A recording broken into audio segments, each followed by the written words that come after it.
What if your 5-year path to EU citizenship was about to become 10? This is something that is facing thousands of Portuguese Golden Visa investors who are already frustrated with the delays that are happening right there. We're going to talk today about, first of all, what is happening, what is the legislation, what have been the challenges, but also the options available to you if you wanted to look at alternatives, and also some actions that I think, from my position of experience in Portugal, not as a resident, but also in the business, the options available to you. Hi, this is Jeremy from the Millionaire Migrant. For the last 15 years, I built one of the world's best known citizenship by investment firms. We have helped in excess of 200 families apply for the Portugal Golden Visa alone.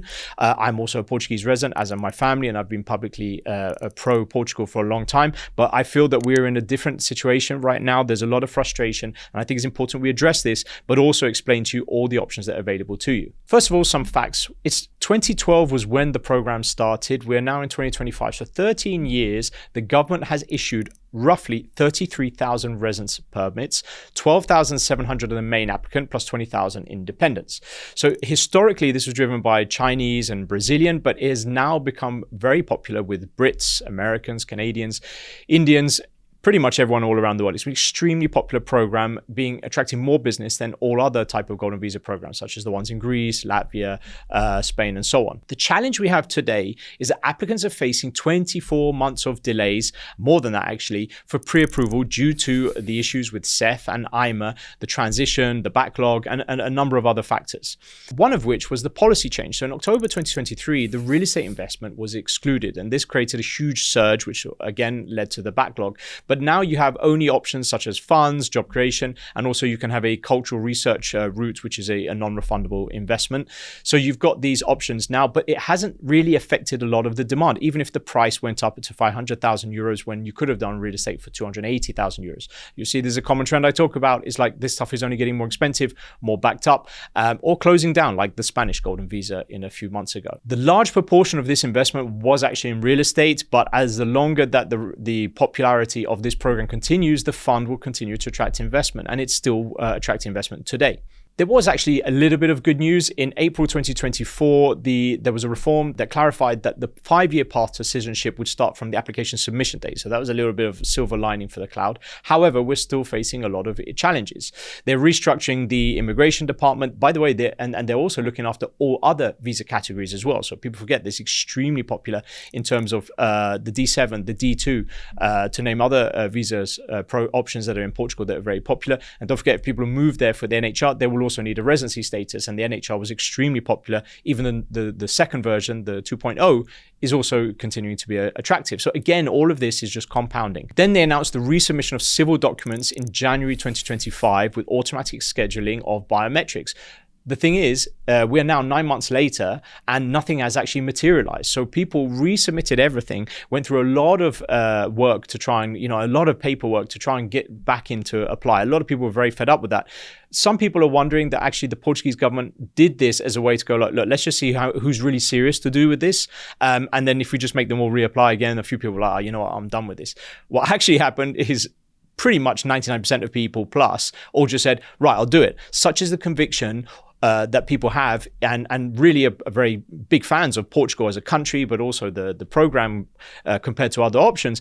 But the other reason that they do it is that they just looked around and said, well, nothing really matches this. And I'll be coming to that a little bit later. Then the big bombshell, which has got everybody all up in a tiz, is that essentially the government has mentioned that they're looking to extend the timeline to citizenship from 5 to 10 years, unless, of course, you have Portuguese roots. So, for example, being Brazil or being a member of the CPLP, which is the community of Portuguese influence around the world. So you got Angola and Sao Tome and these type of places, which, by the way, Sao Tome has a new passport program. So that's interesting. As of early 2025, between 45,000 and 50,000 Golden Visa applicants are waiting for a review of their application.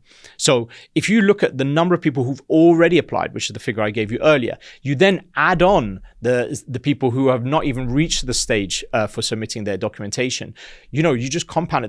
That's a huge number of people, and it's a big amount of investment for the Portuguese government. Let's not forget about that, and I'll be coming to that shortly. Applications are being delayed by up to 3 years. So people are just putting all these figures together. And don't forget that even that we said that, okay, you can apply for citizenship after 5 years, which potentially will become 10 years, depending on the outcome of the vote in the coming weeks. It's still taking up to 3 years to be able to get the passport once the time you apply. So you're looking at 13 years, which when you say it is pretty crazy, considering a lot of other countries are 10 and less than 10, at least comparable countries. Now we're going to talk about the alternatives. And the reason being is that we have a lot of clients. Again, as I mentioned, we've helped more than 200 families, but we continue to get more inquiries and more people signing up for Portugal. But the fact is those people are further down the process and now saying, you know what, I'm already in Portugal. I've recently moved to Portugal, or I just want to know what my options are. And I think this is really important because we have been in this industry for 15 years. We don't do just Portugal. We're not a Portuguese lawyer or Portuguese fund. We are literally everywhere. We have, I think, 7 government licenses now. I think we'll shortly get an 8th.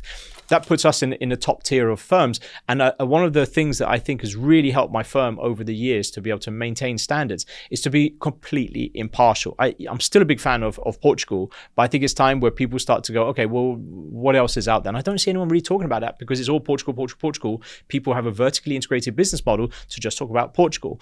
I don't do as well as them for Portugal, but we do as well in terms of having a diversified offering to our clients. That means that we don't feel that this is the right one for you right now. How about B and C? And that has really helped our business because if you're all in on one country, you get backed up in one country. And that, for me, it is not a sustainable business model.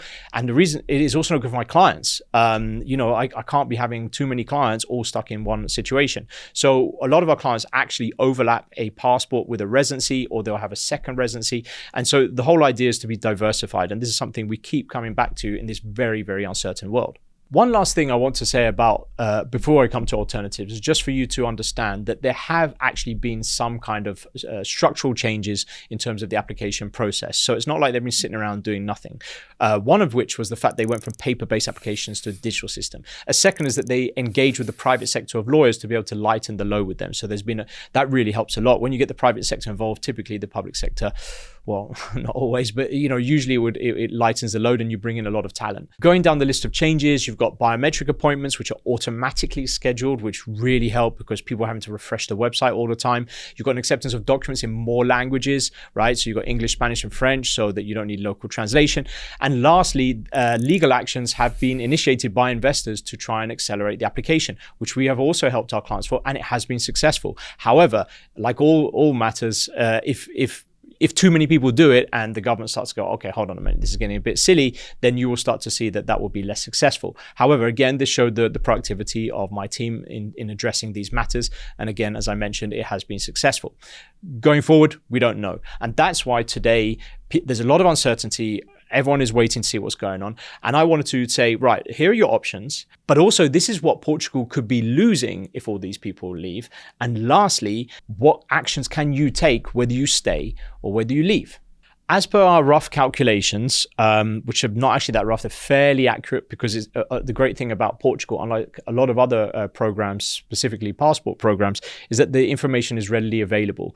And so if you could just do a rough calculation, for example, it's been going on for 13 years, probably wasn't that busy at the beginning, then it got very attractive, and then post-COVID, it's just taken off as new markets get involved or, word of mouth spreads. But if you look at that cumulative growth, and then you look at the fact that it was typically at 280, but a lot of people did the properties at 500,000 euros, and then people realize you had the low density options at 280,000, 350,000, and then quite a few people did the non-refundable investment, so they did a donation, the cultural donation. Based on the calculations we have done, we estimate around 1 to 3 billion euros, billion with a B, that would be exiting the Portugal ecosystem in terms of real estate investments and funds. Again, liquidity, it depends. I mean, how liquid is your property you want to sell? I'd say the market's pretty buoyant, but if it accelerates, it won't be buoyant. If you know the real estate market, there is a big disparity between the foreign investor and the average Portuguese investor. So again, you might have to take a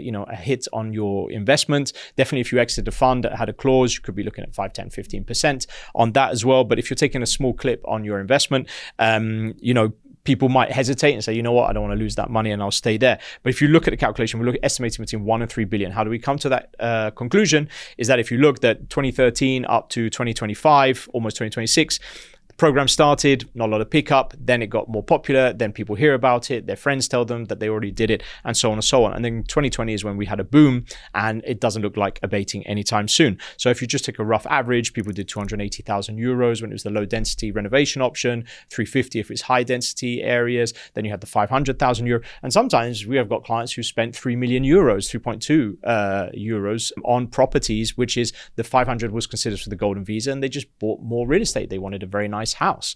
If you put all this together, this is the calculation, and I think that the Portuguese government would do well to take note of this when they look at the proposal that is being made for extending the citizenship law from 5 to 10. Now let's go through the alternatives. So my team put together some alternatives, and then I also made some notes. So I'm just going to read here. So assuming that this does move forward, then I would say that the best thing that Portuguese investors who do want to look at alternatives, I think the best thing they should do is look at Italy and Spain. Now, Italy and Spain are different. Italy has a golden visa, Spain no longer has a golden visa. So you would also want to take note that you might want to stay in Portugal in case any of these options close. If you do Italy, Italy is 250,000 euros. Italy is 10 years citizenship anyway, but you'd be investing half your money, and then the opportunity cost of the other half compared to the 500,000 that you have in a Portuguese fund could be put into any other investment that is not so limited in scope that you would in Italy.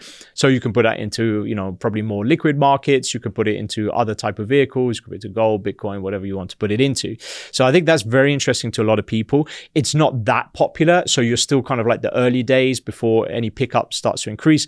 Don't forget, a lot of private equity professionals have been leaving the US and are setting up shop in Milan, and those people there will be applying for golden visas.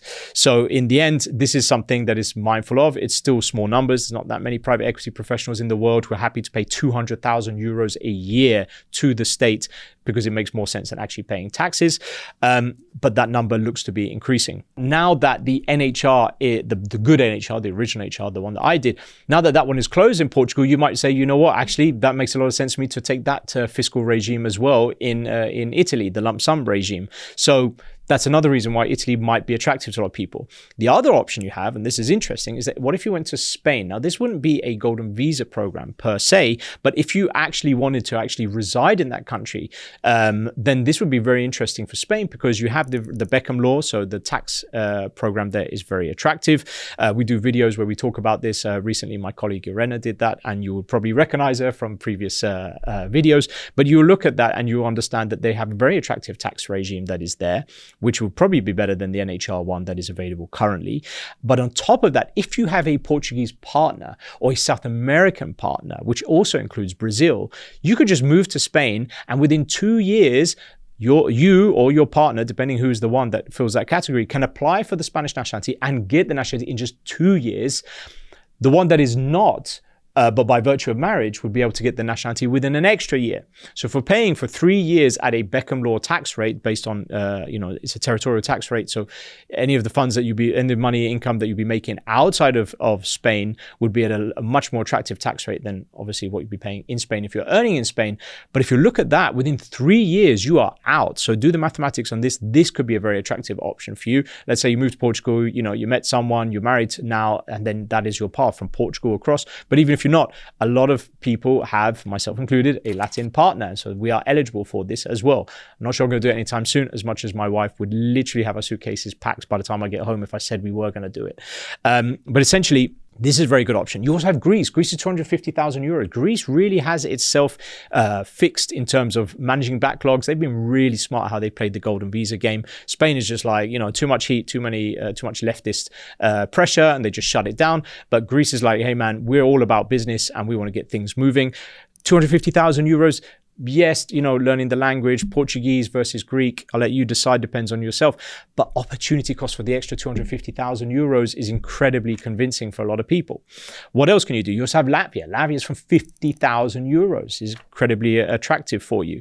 Citizenship by descent is another option. 1 in 10 Americans is eligible for citizenship from Ireland, Poland, Germany, Austria, Italy even as well. So all of these options are available to you to be be able to trace your ancestry, and it costs you a lot less. So you wouldn't have to tie up 500,000 euros. So this is another option. Again, it takes 2 years. So that's another quick solution. Then we've had other clients say, you know what, I'm in Portugal now. It's great. I really like it, but the pace is just a bit too slow for what I'm used to in an increasingly dynamic world. And they're just like, let me just go to the UAE. I'm going to look at the UAE. So Oman, I mean, if you want to keep the same part of the world and you want to tax benefits and you want to have that slow lifestyle, Oman is a good alternative. They just recently launched an option recently, which we spoke about some weeks ago. So you've got all these options. Plus, of course, you have a Caribbean passport if you really want to get itchy feet and get a passport. Although from our records, we know around 40% of our clients already had a second passport, whether it was Caribbean or other. They had that already before they started Portugal. So for them was just kind of more of a medium to long-term solution. In summary, I'm a massive fan of Portugal, and I still think there's a lot out there for a lot of people, but I can put myself in the shoes of a lot of our clients and saying, well, what can we do about this? What I can tell you is that, first of all, if you say, well, if all the options I mentioned there, you're just ticking off mentally in your head and say, no, I don't want that. I don't want to wait for that long. And that was not attractive for me. Then you pretty much will find yourself like all the other thousands of people just saying, you know what, that's why you're doing Portugal visa. And that's probably why you're going to stay. But there are options. And now I'm going to talk about the actions. What I would like to do is try and say, look, if you are in this process and you are frustrated, we already have an existing client base. So we have hundreds of our clients already in this process. We'd like to reach out and say, if you also would like to have some kind of voice in the whole matter and not be the one who is sitting there waiting on other people to decide, which is, by the way, probably why you did the Portugal visas, because you're not happy how your first country's decisions are being made. How about we can also make a difference here? So we're going to put a link up in a QR code, and we're going to do a survey, and then we're going to use this data to try and show the government that you're looking at around billions of euros of capital that will be leaving in pretty short order, because once it starts, then the momentum builds. You could be losing all this money if you decide to make this proposal law. So click on the link, give us some support. I think by the community that we have of people who are all invested in Portugal and really do want to move forward to Portugal and become Portuguese. Let your voice speak, contact us, reach out to the link, we'll collect all the information, and then we will use our contacts and resources to make sure that the government takes note. Thanks very much for watching. Thank you for your patience. I'll see you soon.